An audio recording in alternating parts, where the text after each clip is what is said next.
Assalamualaikum warahmatullahi wabarakatuh. Perkenalkan, saya Dianur Rahma dengan NIM D600210127 dari kelompok 55. Di video post praktikum kali ini, saya sedikit menjelaskan mengenai uji rekapitulasi data kuantitatif yang ada pada layar.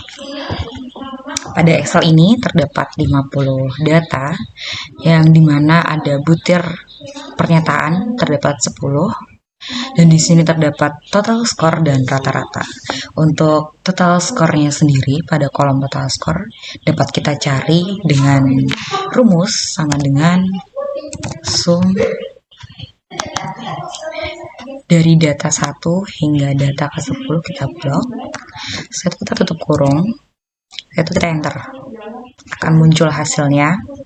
Nah, untuk kita mendapatkan data ke-50 tidak perlu dengan satu-satu. Kita bisa menggunakan sistem dari Excel-nya sendiri, yaitu drag dengan cara di tab aja 2 kali. Semua data akan muncul. Oke, setelah itu kita mencari rata-rata skor. Rata-rata skor pada kolom kita bisa hitung dengan menggunakan rumus sama dengan average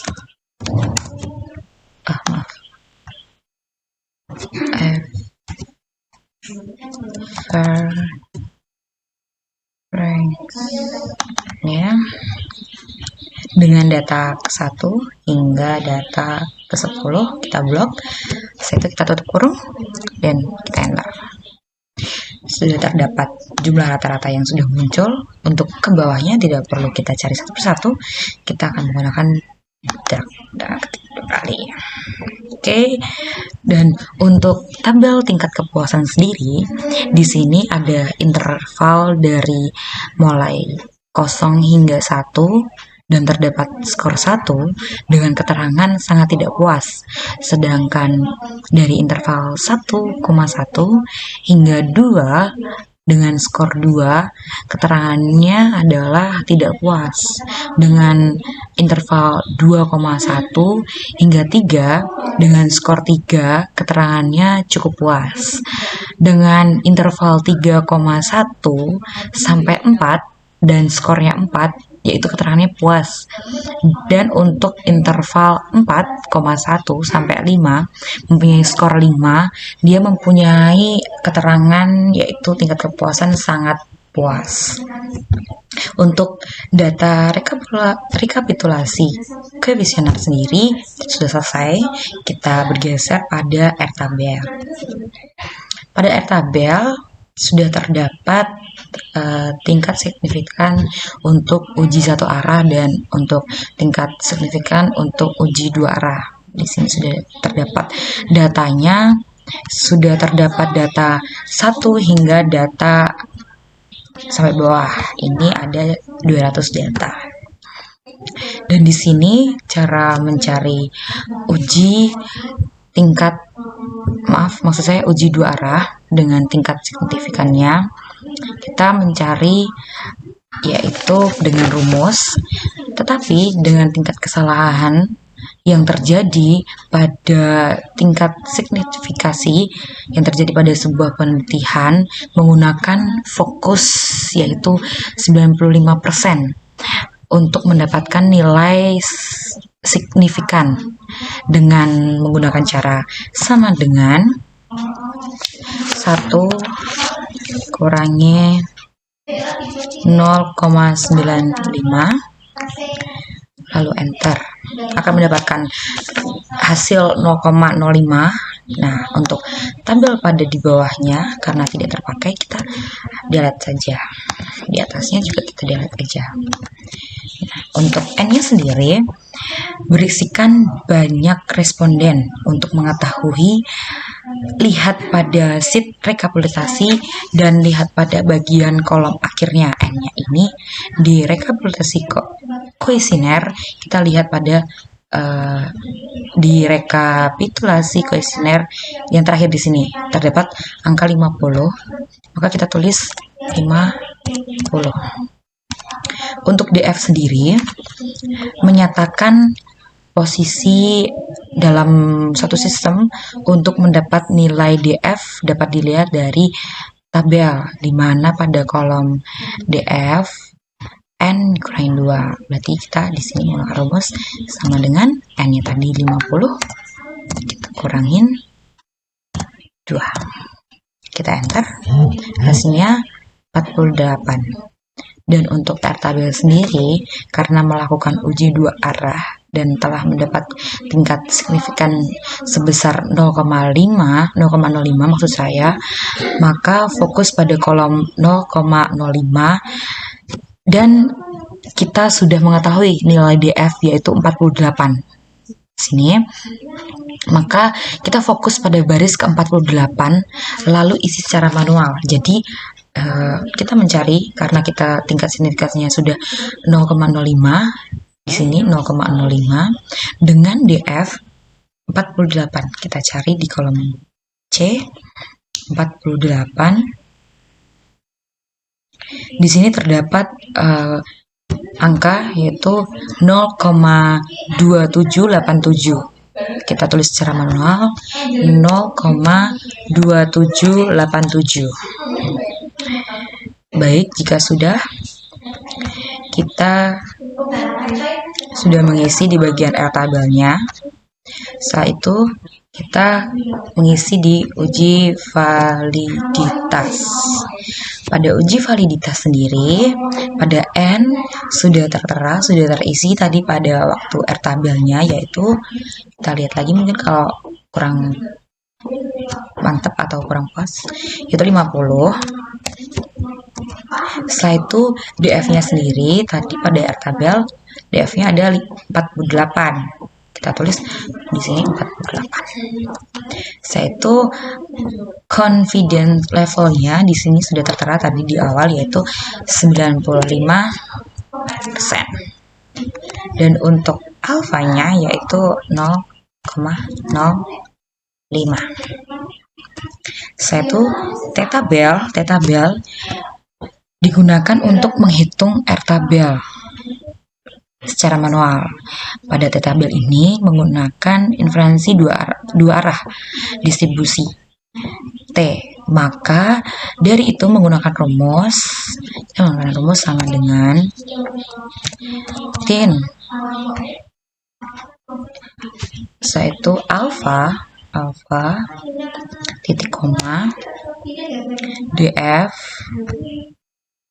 kurung tutup enter. Tabelnya sudah ketemu. Setelah itu kita mencari R tabel dengan menggunakan rumus yaitu sama dengan T tabel garing atau bagi dengan rumus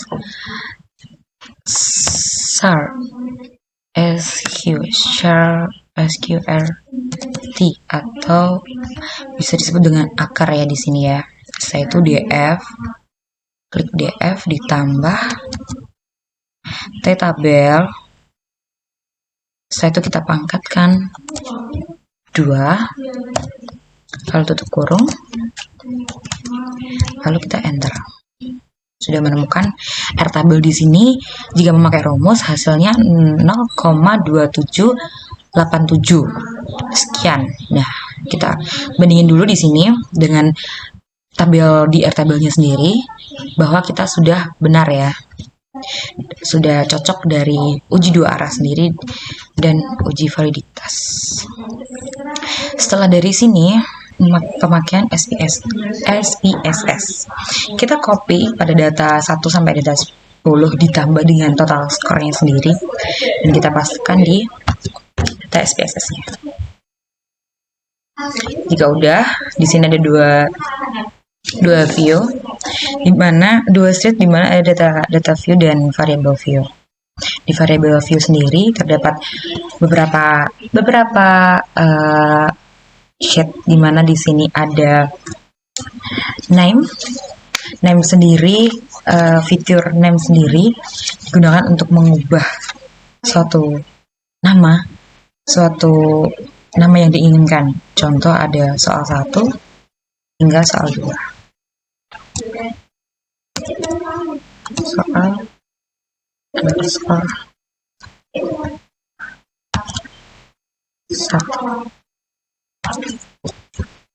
Kenapa di sini terdapat underscore? Dikarenakan di dalam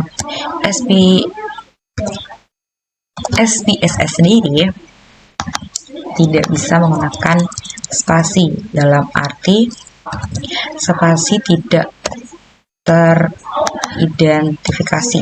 Maka dari itu kita di sini memakai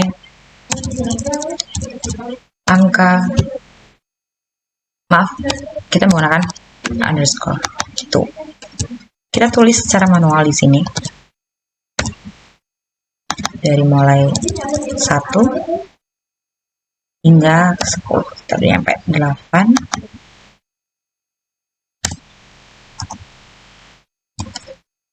9, dan 10. Dan yang paling terakhir di sini kita ganti dengan total underscore score gitu. Dan setelah itu pada data view-nya sendiri kita akan gunakan data ini pada Excel yang akan terdapat di uji validitas di sini di R hitungnya.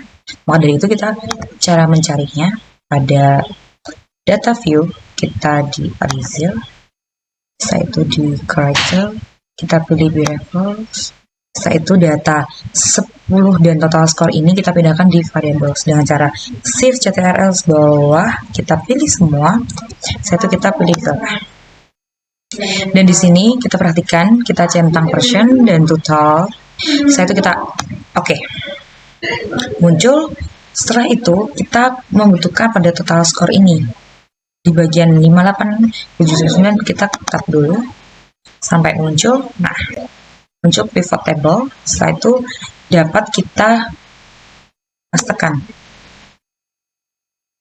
Ctrl+C, kita ke Excel. Setelah itu kita tulis terserah di mana. Nah, karena di kita horizontal, kita tulis secara manual, kita pindahkan ke bilangan desimal 0,582, 0,749, 0,819, 0,749, 0,749, 0,788, 0,734,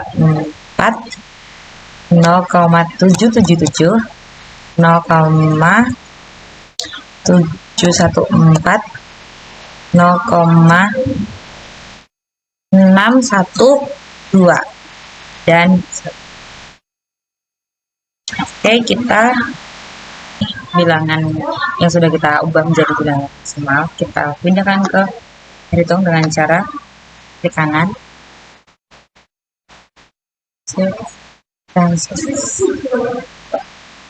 satunya tidak usah isi.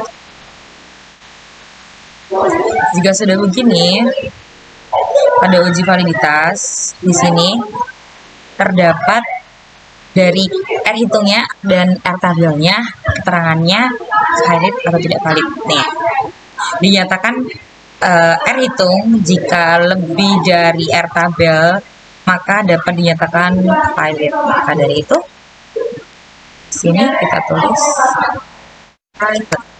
Nah, untuk ke bawahnya, saya kira semua di paling bawah ini bahwa R hitung lebih dari R tabel, maka dari itu keterangannya semua sama, valid.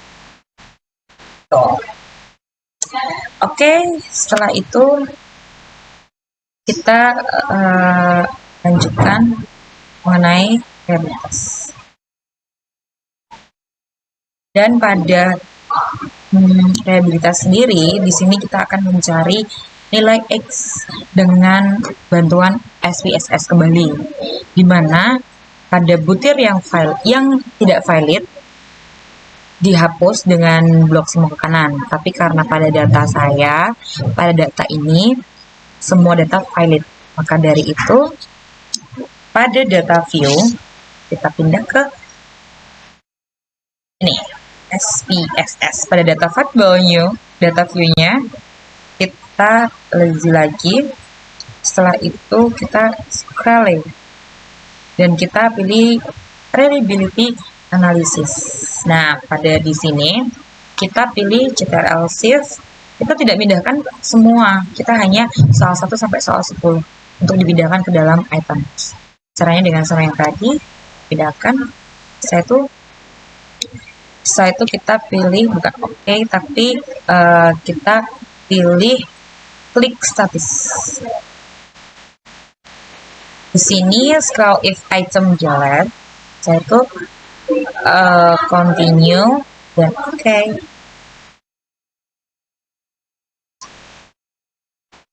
Nah, di sini fokus pada tabel reliability static. Dilihat pada kern alpha-nya. Pada kern alpha-nya di sini. Di sini dimasukkan pada hasil perhitungan dengan secara manual. Jadi kita tulis Cronbach's alpha-nya pada Excel kita di sini.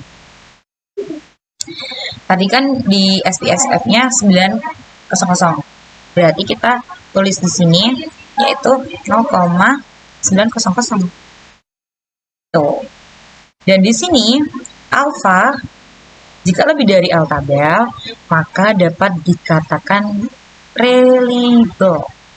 Maka dari itu di sini kan 0,900.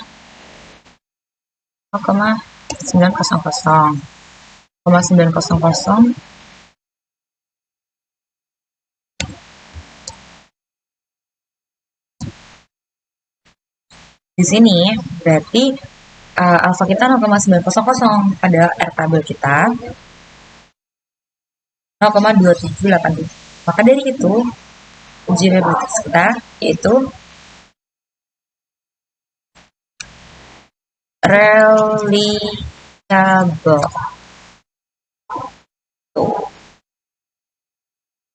Dan untuk pada data cache dan lain sebagainya pada SPSS-nya kita copy, kita pindahkan ke Excel.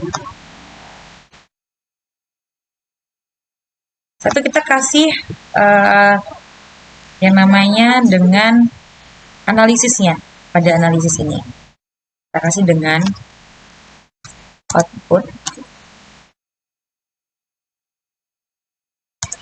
di samping memberikan informasi tentang jumlah sampel atau responden kurung N besar sebanyak 50 orang karena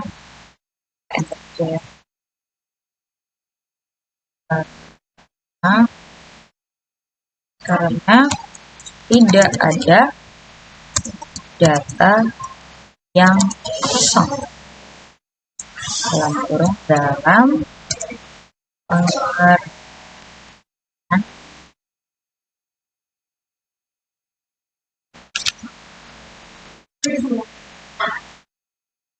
jawaban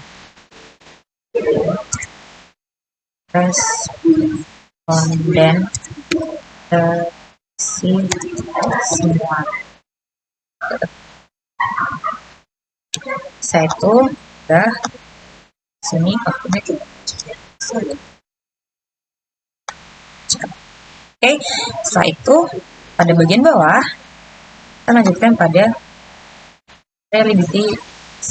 Kita CTRL-C, kita pindahkan pada Excel. Oke, setelah itu kita tulis analisisnya dari output di samping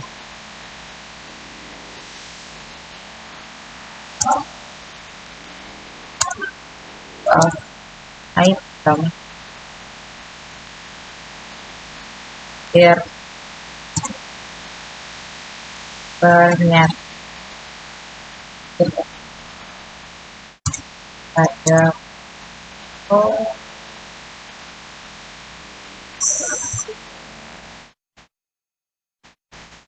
ya 10 2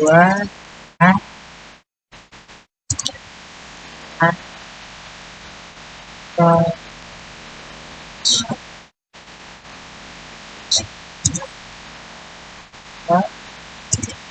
besar atau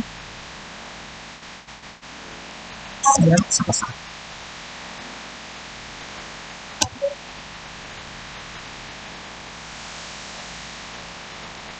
Karena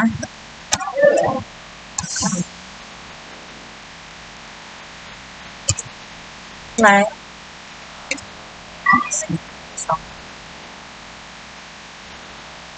dari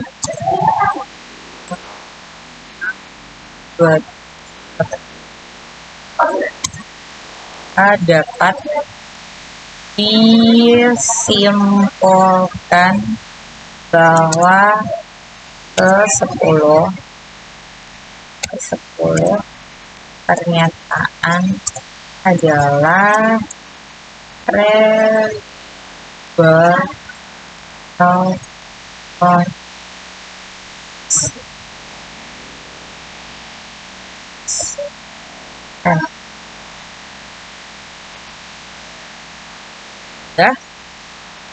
Ya, beberapa CPLC.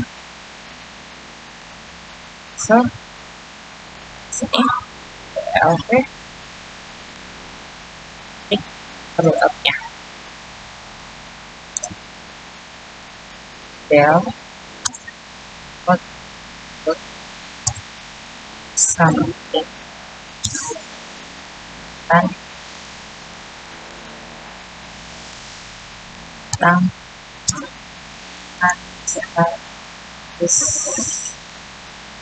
untuk ke-10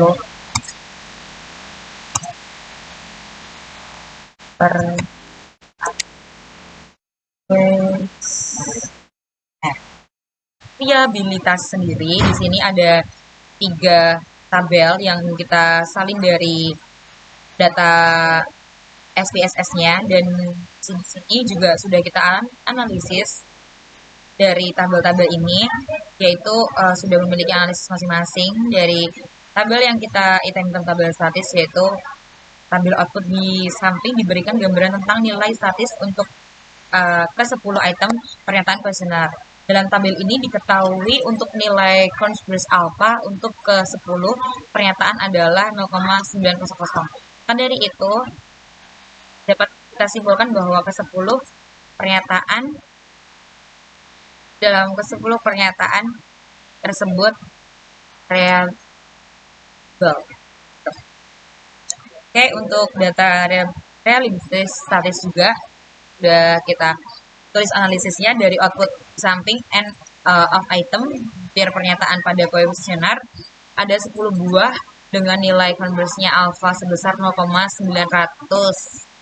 Maka karena nilai 0,900 lebih dari 0,2787, maka dari itu disimpulkan bahwa nilai pernyataan adalah reliable atau konsisten. Maka dari itu kita sudah selesai untuk mencari data-data pada Excel ataupun dalam data kuantitatif pada malam hari ini. Saya sendiri Dian Nurrohmah, mohon maaf apabila dalam video kali ini beberapa ada materi yang kurang jelas. Akhir kata dari saya, wassalamualaikum warahmatullahi wabarakatuh.